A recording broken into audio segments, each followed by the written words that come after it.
طالبانو تاسې چې په دې باندې بحث وکړئ چې دا موږ ولې شاته پاتې سولو اسلامي امت چې نوې د ټوپک جوړ شول د مرمۍ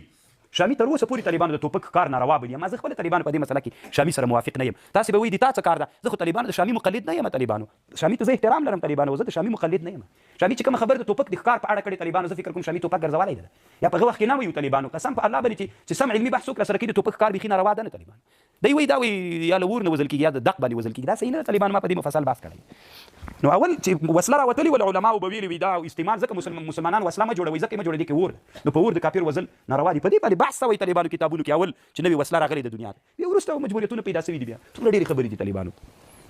نو الله دې وکړي چې ما تاسې په خبر باندې پوه شوي ما د ټوپک د ښکار په اړه طالبانو ډېر علمي بحث کړی تاسې هغه واورئ څلور مذاهبو کې دا چې شامي وایي چې مثلا غرڅاري وایستله په ټوپک باندې وایي دا د دراز نه مړه سوله دراز نه مړه زخم نه مړه ده طالبان دا بیخي څوک مني نه ولا کې ورسره ومنم طالبان اوس طالبانو کې یو سړی د اشتادودو په مرمۍ باندې وولي دراز نه مړ شو که د زخم نه دراز نه مړ کېږي یو سړی طالبانو په دومره خښته باندې ووله زخم نه مړ شو که دراز نه په دې چې ولي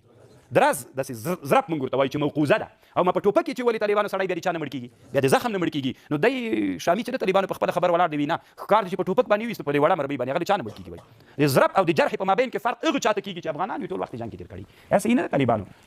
شامي یوه خبر دا کړې وي ټوپک کار ځکه ناروا ده وي دا کې اور ده رشید احمد ګنګوي صاحب ما پنبې ته هغه کېښودله بیا مې ډس په باندې کې ونه سوځېدله اور خو نشته پکې امام رافعي شامي لاندې بل ردم کړی ده لاندې دا طالبانو دا وړې چوغکې موغکې په ټوپک باندې دا زه منم چې څوک ده زرپ ده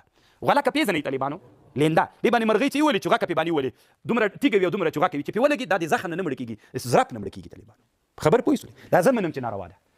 او دا اتفاقي ناروا ده طالبانو دا علم سرچپه شوی ټول افغانستان کې په غلکه باندې مرغۍ ولي دی چا ونه ویل چې دا ناروا ده او دا اتفاقي څلور مذاهبو کې دا ناروا ده رميه بالجلحقه بالبندقه دا حرامه ده طالبانو دا اتفاقي موقوزه ده طالبانو اما په ټوپک باندې غرڅا ویستل